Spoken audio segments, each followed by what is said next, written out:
they're not going to beat me. You can't beat me because I refuse to quit and I refuse to stay down. I'm just going to learn and be better. Yeah, and I adore that. It's funny when you put us in that hypothetical and it's, this unrelenting belief in self is, and I would not want to compete with you for the sake of winning.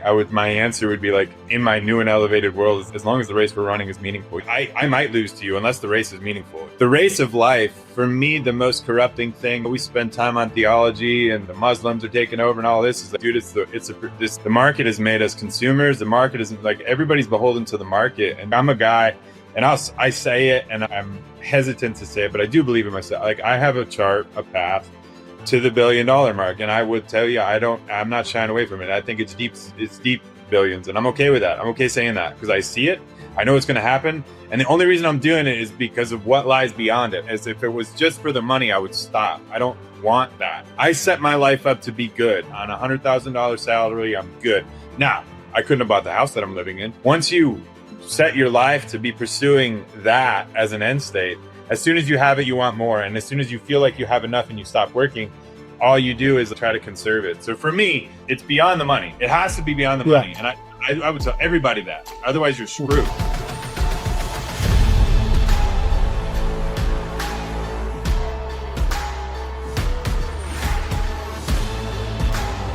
This is Sparta! Welcome back to Spartan Leadership. I'm your host, Josh Kosnick, and this is your podcast for leadership, inspiration, and impact. Today will be no different.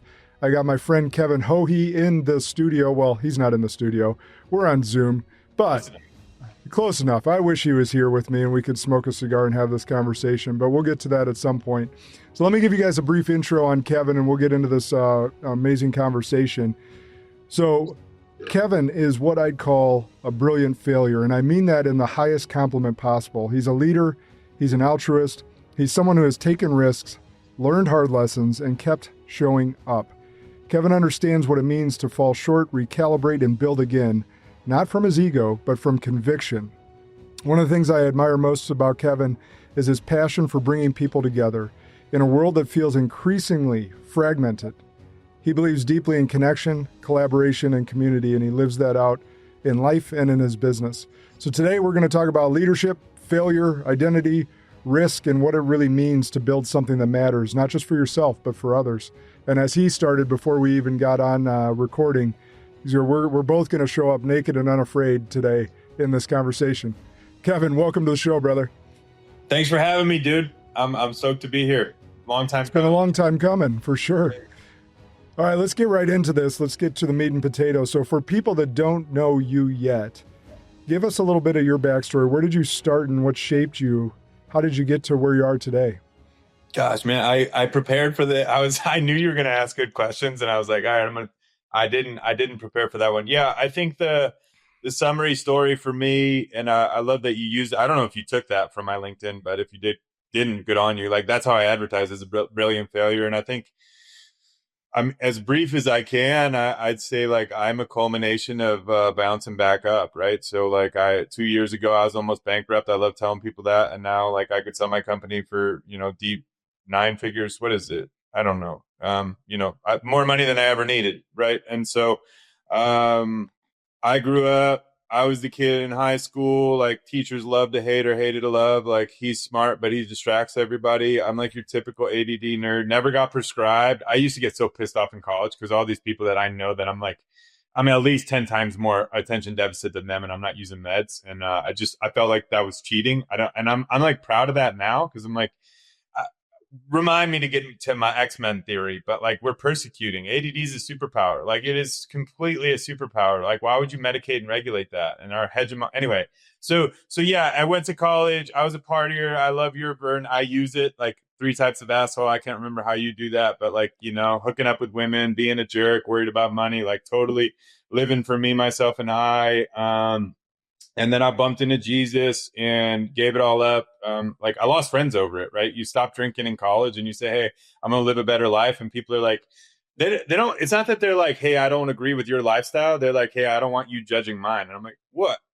I made a change for me, and so it was interesting, and I was like, I went celibate, right, and like that's all people wanted to talk about was because Kevin wasn't using his wiener anymore. It's so funny, and it's like a tricky decision I made. Like, why does that mean weird to you? So that was like, I would call it a serial Bible banger, running Bible studies, bringing people to the faith for the last 13 years. And recently, man, I've just like deconstructed it. I'm a completely deconstructed Christian. I don't know that they'll allow me in the circle anymore.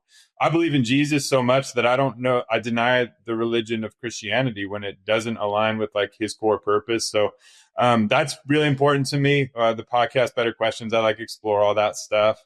And I just think there's a whole nother level of harmony and epicness to life. I kind of maintain that we're in Eden. We just fucked it up. And it's like, dude, we're not waiting to die to go meet the maker. He's right here. He's like waiting for us to go engage with him. Right. So it's big to me. I don't know why. Like I've never wanted to sit in church. Even I found a good church in Boulder. Church shopping sucks. And I think the religion, sorry, let's get to business. So I would love to, we could spend a lot of time on like why people should engage with Jesus and not turn their nose up at the church and then associate Jesus with that unequivocally, right? They're different. Those are different things to me. And I get frustrated by that. But going into the business world, I did really well my first semester of college. I got straight A's and then I just never let go of them. And like, it's stupid. It was the biggest waste of time. I wish I was a college dropout, but I graduated, whatever it is, summa, magna cum laude, I can't remember.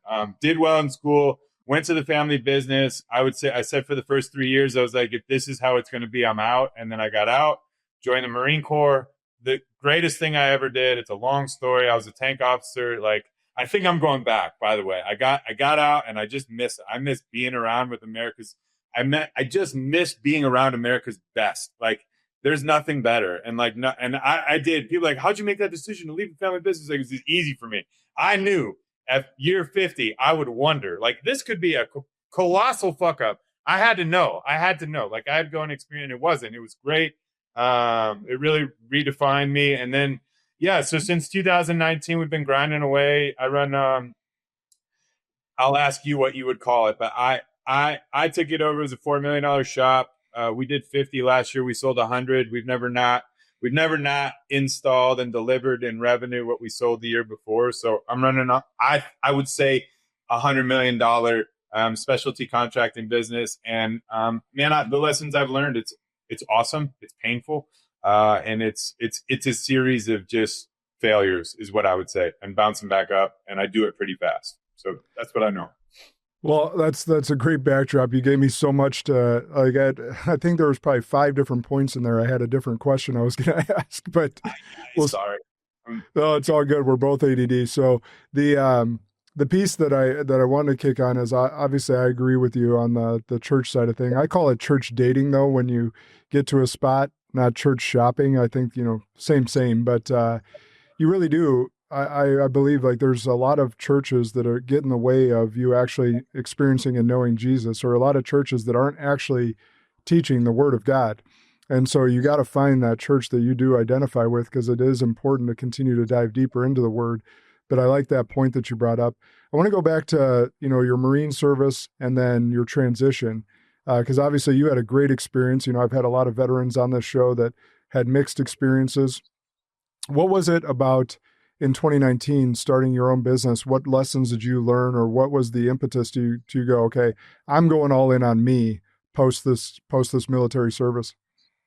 Yeah. And I want to advertise something that's really near and dear and frustrating to me is I'm not a founder. I consider myself, I have founder vibes. I will be a founder of like 17 after this, but I'm third generation. So I'm the guy that screwed it up. So graduated school, went to work at the company, and then said, F this. Like, and I would write the book for family business. Like, and I know yours is intertwined in there, but like, it's painful. And my dad and my relationship survived, but did I have a leg up? Yes. Was it a brutal leg up all along the way? Absolutely. And so when I left to the Marine Corps, I cried. I was leaving and I was going to go chart my own path. I've always been independently confident. I always say I'm the most humble, arrogant prick you'll ever meet. Like I think you walk with humility, but you have to be confident. And so when I got out, I didn't think I was coming back, and that story would take a long time. But the reason I was willing to go back is because everything I had set out to do after college, I still believed in. And I believe my dad made he did all the right things wrong or all the wrong things right, and I just wanted to optimize for that. I just believed in the business, and so yeah, I guess I got a second chance at it, and it was a lot better the second time around when I kind of got my footing with the Marine Corps. So I don't know if that answers it, but that's how I got back to. Well, it gives us some context, because the next question would be, because there are a lot of us, including myself, as you know, that have been a part of family business. And I always tell people, look, it doesn't matter if it's a little bit dysfunction or a lot of dysfunction. Every family business has some level of dysfunction to it. So what was the transition like from your dad to you? How did you guys navigate those waters emotionally and financially? And there's a lot of ways I could take this. And I think that what I would want to do is, the greatest advice I can give is to the older generation that's handing it down, is understand the difference in generations. I went to a training about like generational, like you can chart people's behaviors by generation, and like misunderstanding that is a huge miss. And then like for me, I didn't understand that either. And so for me, a big moment for me was when I realized daddy's not always right. And I was probably 21 years old, 22 years old, where he had said go left, I said go right, and then he was lighting me up about going left. And that was when I left. That was when I was like, you know what, like I'm not doing this. I recommended we go right. We went left, and now you're ripping me the right at. Like this is why I'm frustrated. So I think, and I just think that like equal standing, it matters. Though you have all the wisdom and the experience, like, you can't hand the baton until you're ready to hand the baton. So my dad would say, this was a quote, and I quote, "It's yours to run, but you can't handle it." And I said at the time, young 18-year-old me is like, fucking make up your mind. That sentence doesn't work. You can't say that. It's yours to run, but you can't handle it. Either I can't handle it and you're running it, or I can and I'm running it, right? And so I would just say we struggled, man. We could not run Ray's company Kevin's way. We couldn't run Kevin's company's Ray's way. So it needed to be. I could tell you a long story, but like I needed a runway. He thought I was going to come out of college and I would know all the answers and everything else, and I arrogantly thought I did. So I made way too many changes, way too fast. I inherited a mess. It was broken. There was no onboarding. And so he gave me all lead. And then 6 months later, he took all lead. And then 3 years later, I couldn't get any of it back. It's like, okay, like I got to go. Yeah. Well, there's some good lessons in there, and I'm sure there's some good programs out there for navigating these waters. But one of the things that my dad did for me that was really impactful was he really let me dent the car without totaling the car. He did give me some leadway. Like he let me run the company outside of the financials because they were still his financials. So I had to run all those decisions, anything spending money-wise, through him. But one of the things he did really smart is we would have these weekly meetings, and he would say, he would uncover a problem from the previous week, and he would bring that to me and say, what do you think we should do? And I would, assess, ask him a couple questions, and then give him my answer. He already knew the answer. He was wondering if I was thinking through the answer correctly. And then he would give me, well, did you think about this? Did you think of how this was going to affect this group of people? I was like, no, dang, I didn't. And so he was teaching me how to think through some of these complex issues in our, like, quote unquote mentor meetings. Is did it great with the level 6 leader or level, do you know what I'm talking level about? 5. Level 5 leader, yeah. One of those? It sounds like your dad's one of those. Like your dad. He got to that point. Here's what I will say is my dad took over a business that was complete shit in 1993. And it was ranked 103 out of 105 in the system. And he brought it to top quartile, top third, if you will. I brought it to top quartile after I took it over. But he had to be so directive because he was the only one doing the work at that time. And he never let that go. So one of the differences between us is after we built the leadership team, he had really bright and competent people with him, including myself. We wanted to be more collaborative. So when I took it over, previously it was Steve's way or the highway. Now it wasn't just, when I took it over, I realized this dichotomy is the team, the leadership team, really wanted to collaborate on these decisions. So I became much more of a collaborative leader with them. And I even made the promise to them, I will never spend your money without coming to you and making sure that this is an alignment decision that we're all making together. So you're right. He did get to a level 5 leader. However, his style was very directive led. And the team's need at that point, by the time I took it over, was needing a collaborative leader. And it was just good that I recognized that by being on the leadership team to understand it. That's awesome. So I want to talk about your phrase. We did get that brilliant failure from your LinkedIn. So we didn't just make it up. But when you hear that, when you put that on your LinkedIn, what does that mean to you personally?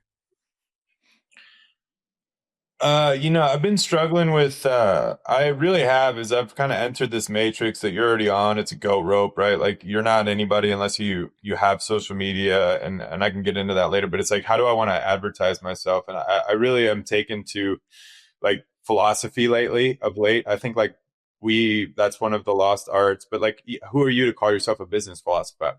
Right? It's like, well, what am I? Like, what am I? How do I want to identify? Like, I want to just identify as a man.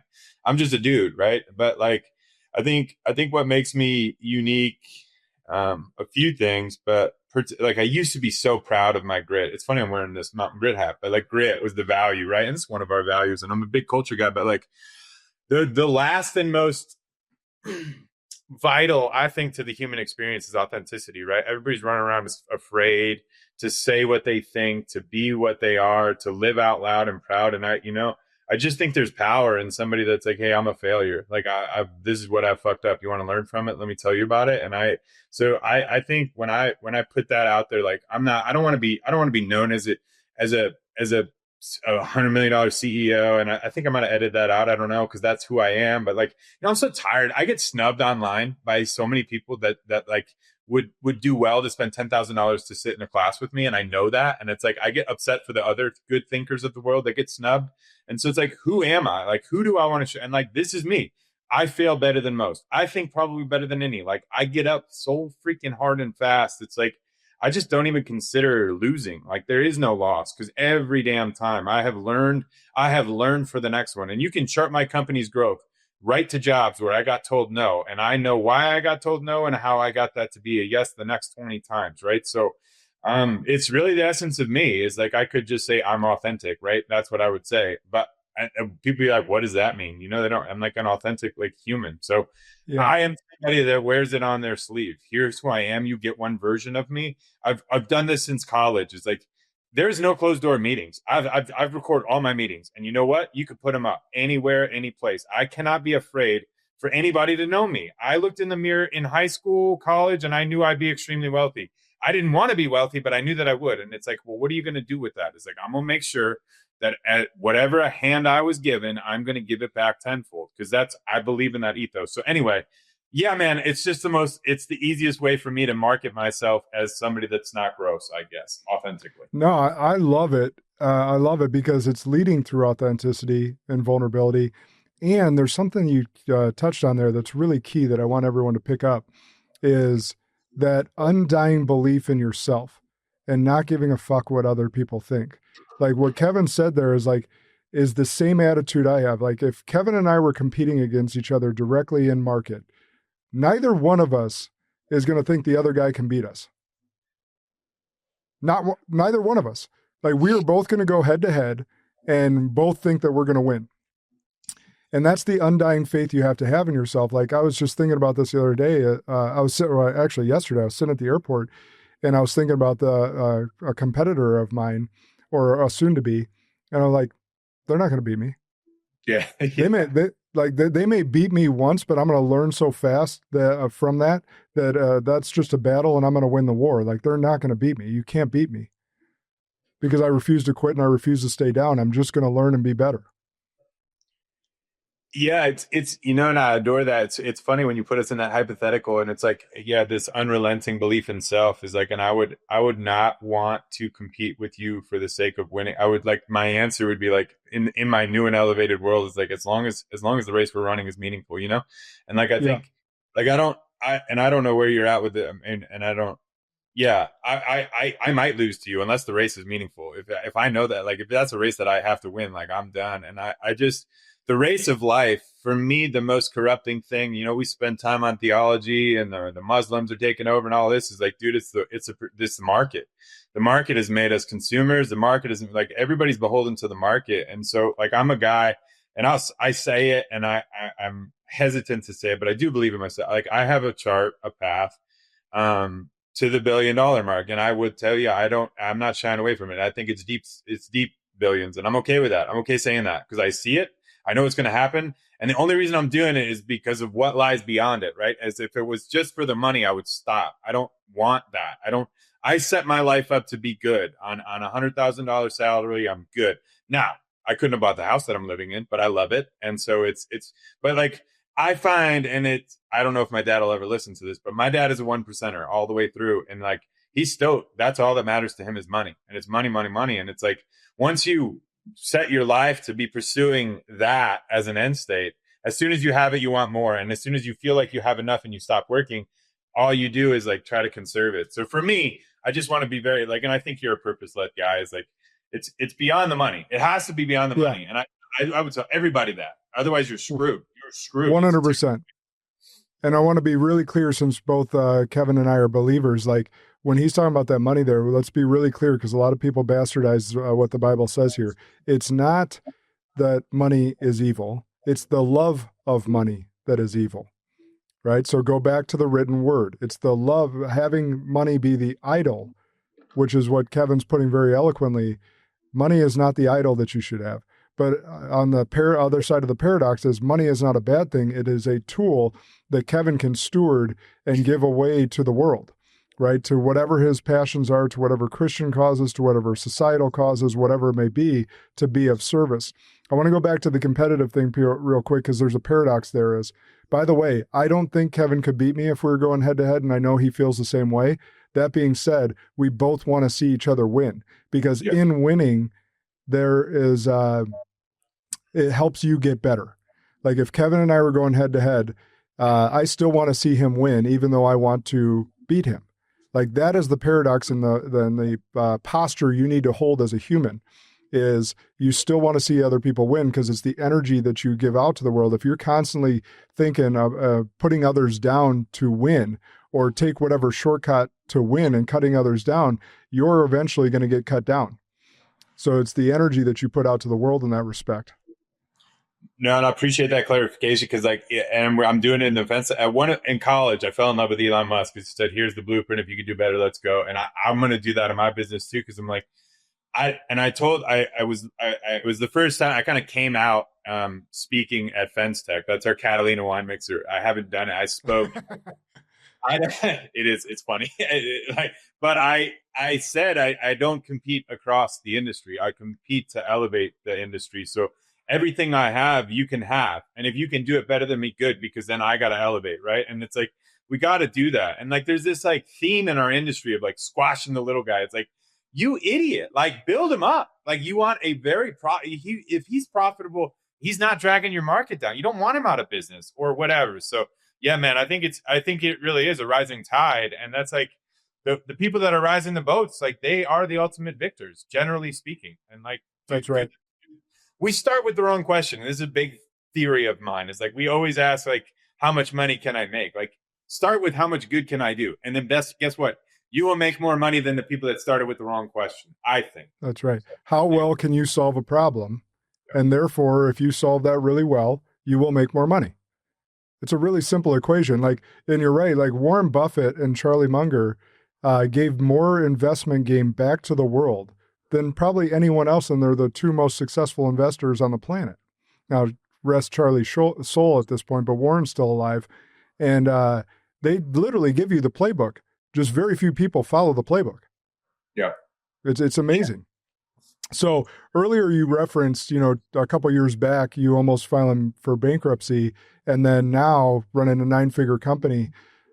Talk through that. Was it because you were scaling so fast, or what was the mistake, or what was going on in your world at that time where it went from successful to, because this is a good lesson, because there are companies where if you scale too fast, if you make one wrong mistake, it can lead you into bankruptcy.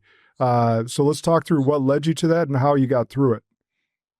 Yes. And I think you're an implementer, right? Is that still a business?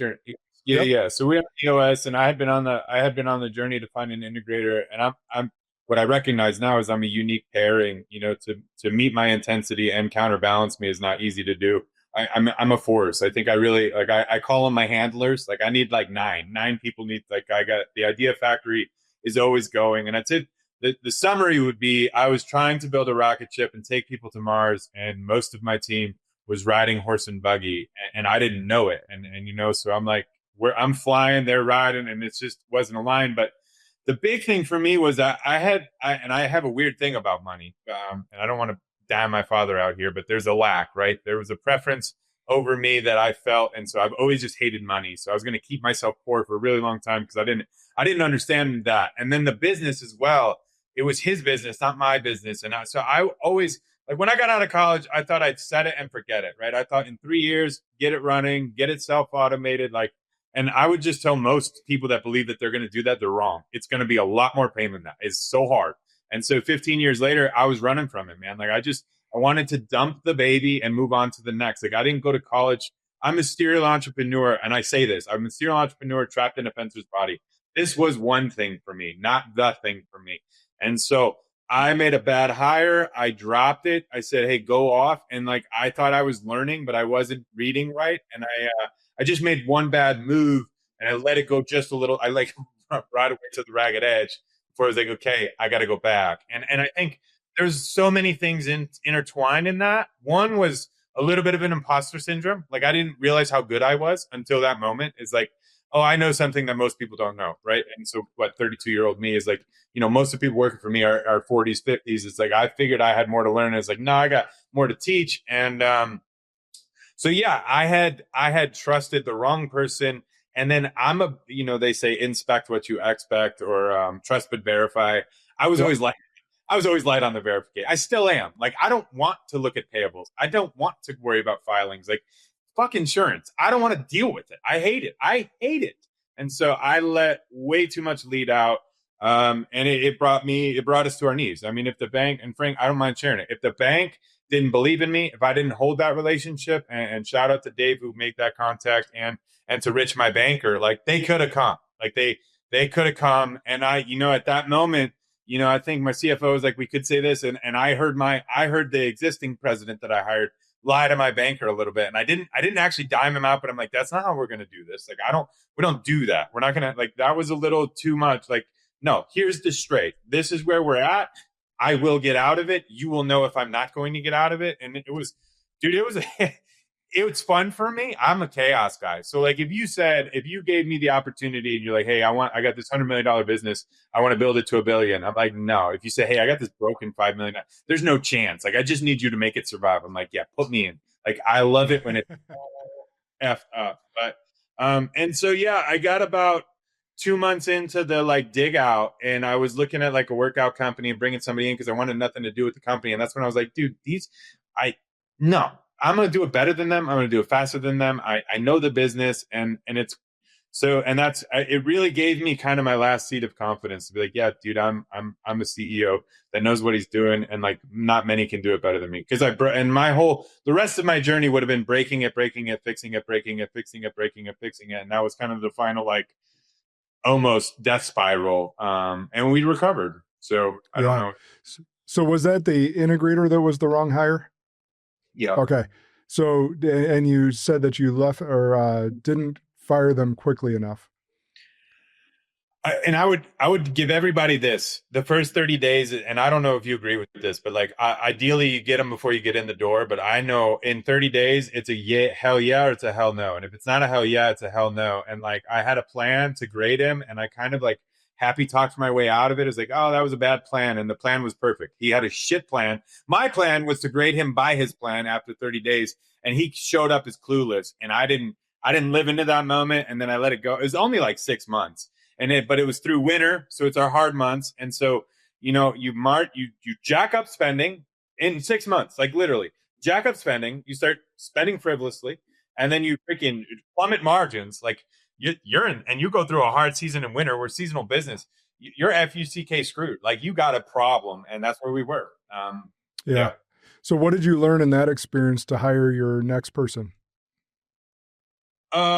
Two things. One, stay close. Like I had this illusionary, like I could, and I had sailed off in the sunset, right? Like I didn't want to be, I don't want to be in Illinois. The business is in Illinois. I freaking hate that state. I'm a mountain man. Like I want to be out. So I got to be in Montana and dabbling in California. So I just like, I flowed the coop too soon. And it's not that I couldn't do that, but it needed more attention from me. Like, so that I learned that I have more value to bring and need to stay focused. I need to stay contributing until I'm certain that the whole team is in a position that I could go maybe to a chairman seat, which I'm still not there yet. And then, yeah, trust your instincts is what I'd say. You know, I had a plan and I didn't follow it. Okay, so you said something. I'm getting a little granular here, but you're keying on some really, really important things. So how does a business owner get to certain, or how does a leader get to certain?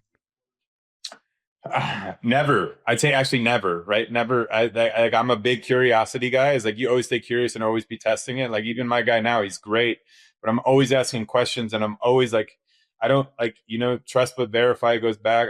Where did I say certain? Just so I could pause. You said before, because you said you kind of flew the coop a little and you were talking through that you didn't get to certainty. Yeah, no, that's a great question. When are you like I am moving towards, I don't want to sell this business because I feel an obligation to my people. And we can talk about, I have a big bone to pick with private equity. I think they're fucking doofuses, but we'll get into that later.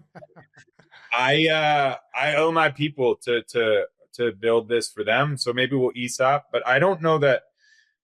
I don't know what a chairman seat looks like. I know that like even in that role is like really paying attention because and I'll give a different example. Last year, it'll take too long, but moral of the story is I've always had good culture. Well, I was somebody that we would, at the end of the year, as we grew, and we grew too fast. I had everybody on a bonus program and it sounded like this. Hey, we didn't do it. And like, there was accountability, right? They didn't do it. We didn't do it. And so I would keep people and not pay. It's like, hey, we don't have the money. We did not deliver. And like, people still felt good about work for me. Last year, we had money, we had results. And like, I would say my president really was like very, very dictatorial, I suppose. Like in culture, I almost lost culture. Like we almost lost the room. And so like there's always something you got to keep your eye on. And it's ebbing and flowing. It's being in the mix, being close enough to it. So when you see an ebb, you can get back to flow. That's really what I hear you saying. It's like you got to keep your finger on the pulse of the culture daily to make sure that your people are getting through that ebb and flow mix. So good. I want to ask a question on EOS, and especially because, you know, last year you had the money, they hit the targets, they did the things. What's been, if you could pinpoint, the single most beneficial thing for you guys running on EOS? Let me tell my EOS journey would be, I tried to self-implement for 7 years. And then I finally said, you know what? And it was from, shout out to Jeff Novak.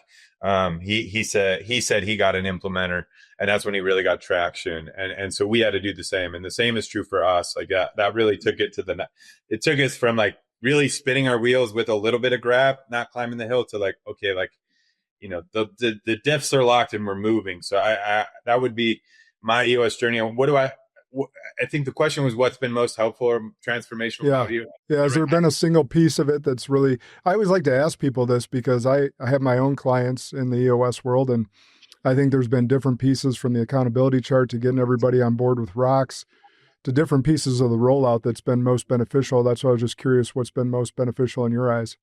I think particularly for the young entrepreneurs, the structure is like, this is follow the structure. Like this works. You don't have to wonder about how to meet. Like it tells you how to meet. And then, so like just the overall structure, and then I'm going to go through the whole thing, but structure, that would be my answer. But like the quarterly focus, the tempo, all of that is really good. And then I think the greatest tool is People Analyzer and GWC. If you can use those, those are like, you don't even have to read the book. Just study that section. You can just deploy that. And most people don't understand it. You have to understand values, but like that is the I'd say the greatest tool in the toolkit is the People Analyzer and GWC.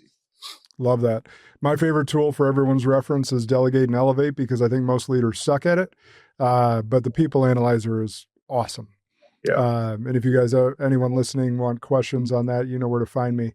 But speaking of more leadership, what do you think stops leaders from building their next level of leaders? Ego. Oh, ego. Mm. I think it's it's ego. Nobody can do it as good as me. I can't trust this person, or I think, I think ego overconfidence, and then ego insecure, right? Is like, who are you to be developing leaders? It's like, probably, and if not you, then get somebody. But yeah, I think it's a culmination of a deep rooted ego problem would be my answer. I love that answer. I think you're spot on. It's like, because it takes sometimes for leaders to get so sick and tired of being sick and tired that they finally change. And they realize, hopefully they realize it was their ego getting in the way the whole time. Because you want to make yourself indispensable to a company, it's being able to replicate yourself. Any person that I've ever employed that can replicate themselves to continue to elevate themselves by getting other really competent people under them, I'm never letting that person go. Well, I love the question. It's I heard it, and shout out to Tess with Albany's best gummies in the world. American made. I hate Haribo. I have a thing about Haribo, but she told me, have you ever had them? You tell your audience, everybody go buy an Albanese gummy and Haribo. And Haribo's number one in the German, and Albanese is right in India. They're like night and day difference, like night and day. But we drive by the plant every time we go to see my in-laws, and my kids want to stop every time. You should. We could get you the tour. They're awesome family-run company. Like one of my favorite people. But leadership is being able to demonstrate that you have the ability to, the willingness to, but not doing, right? And it's like, what? And like it took me a long time to be okay with like not doing it. And anytime we do something for somebody else that should be doing it and don't fix that, like we have crippled their willingness, their desire, and their ability to ever do it. And it's and a lot of that is ego. It's like, and it's you think you're helping them. All you're doing is like helping them to never do it again, right? It's like anything and like, it's a fine line between like, are you willing to work? Like you have, you know what I mean? Like, anyway, or put in the work. It's teaching them or willingness to put in the work. Yeah. It's teaching them how to fish, not fish for them.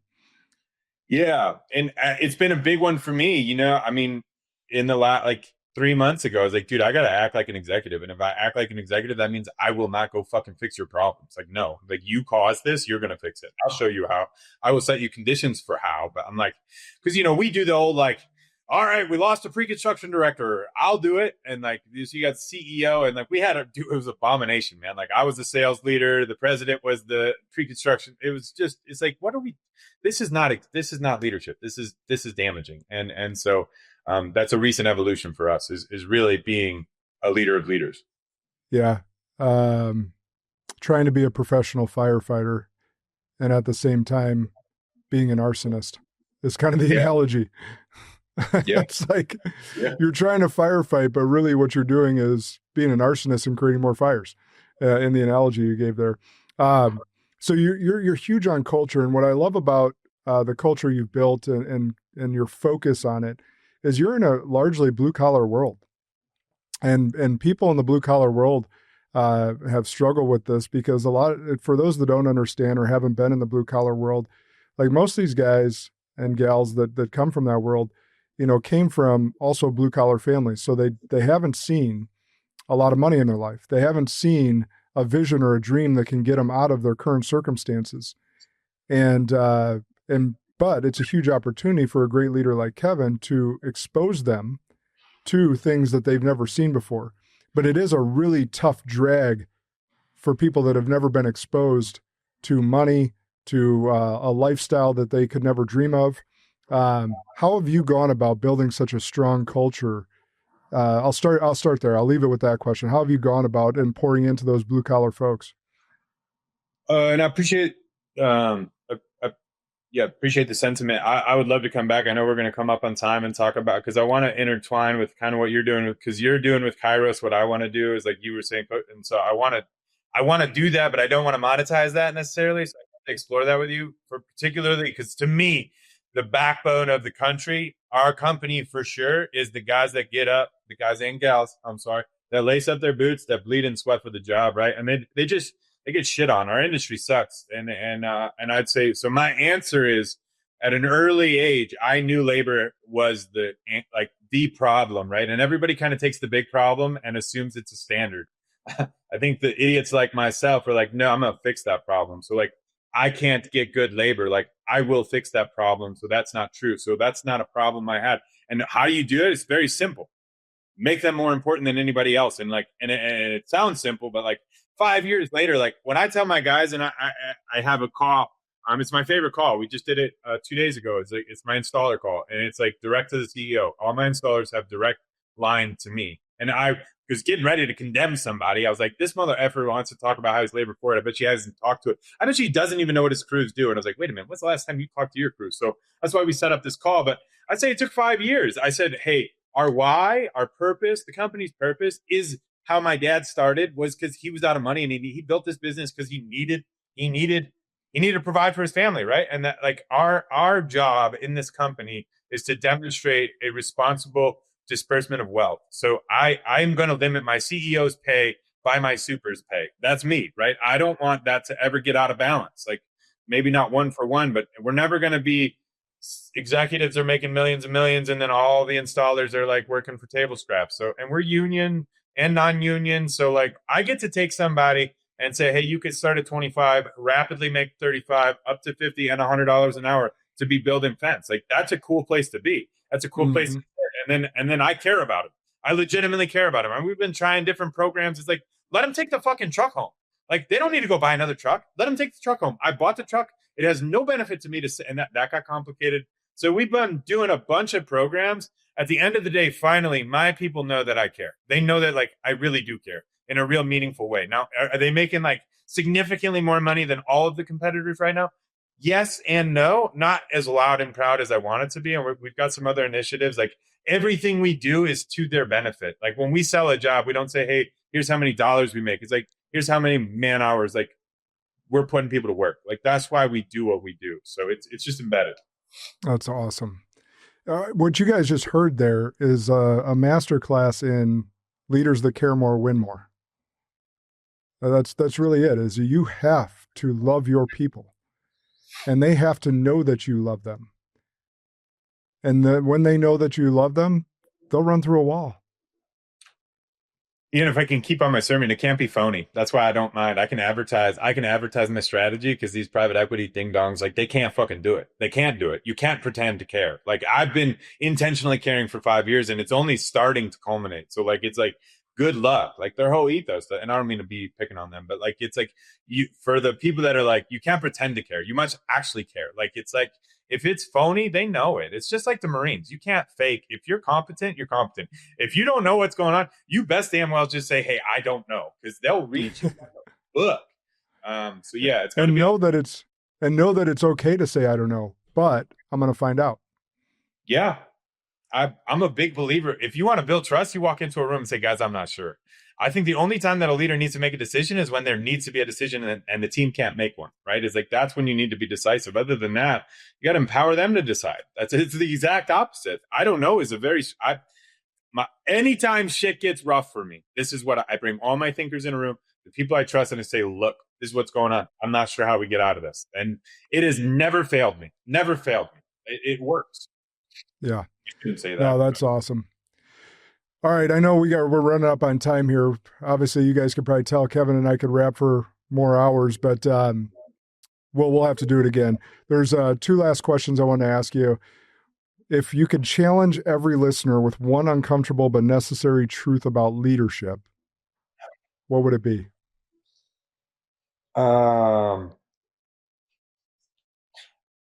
Yeah, I would like to make something like more applicable, because this would be a little bit lofty, but it's your fault.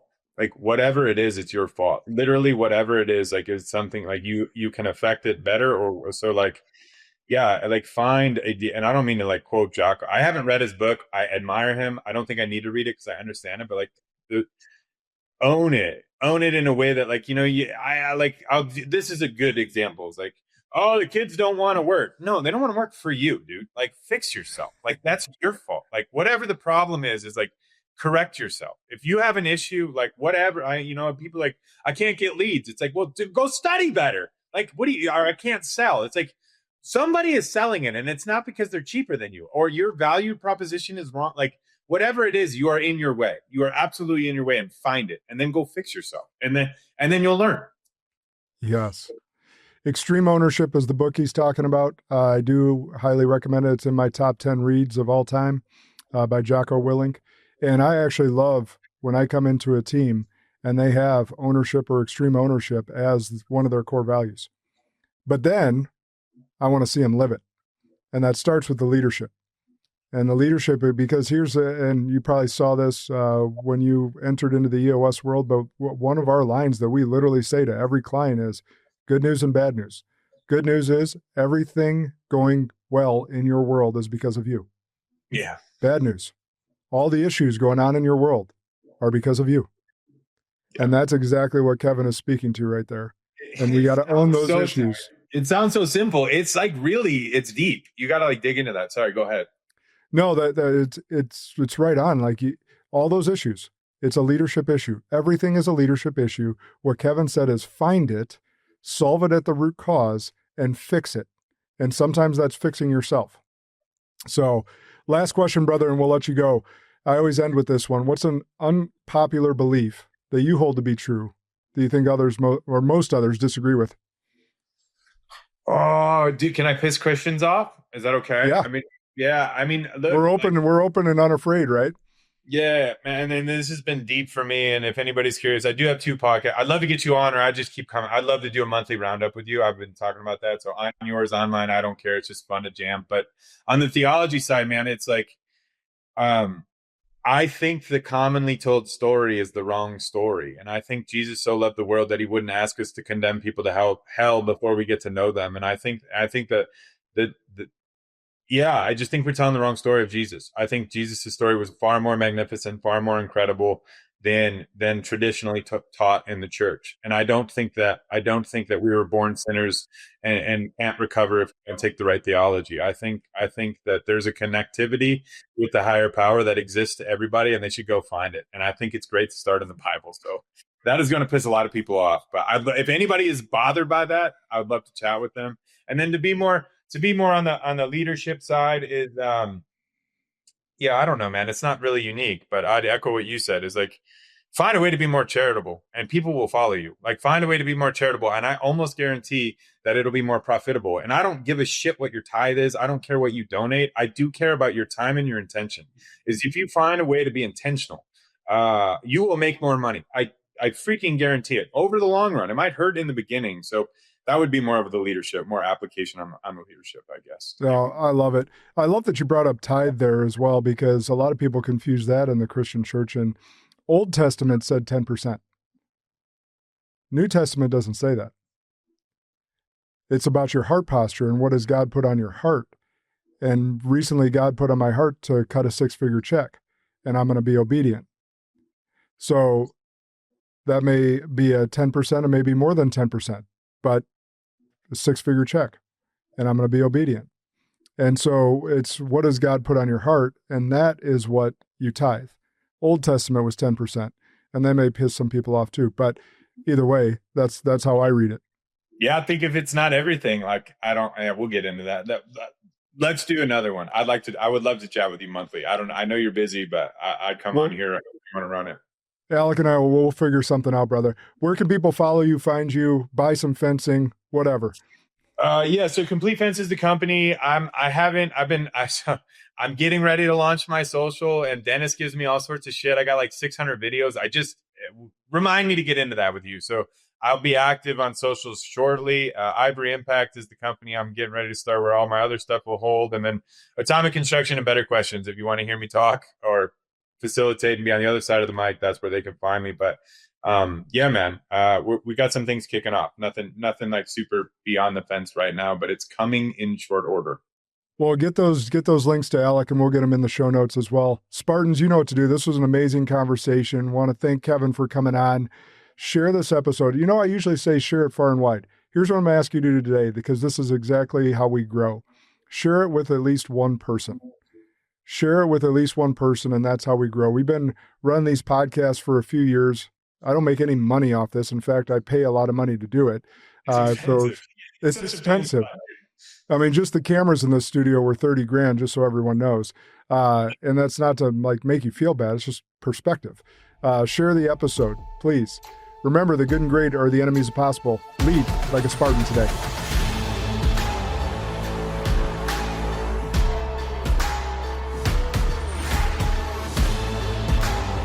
This is Sparta!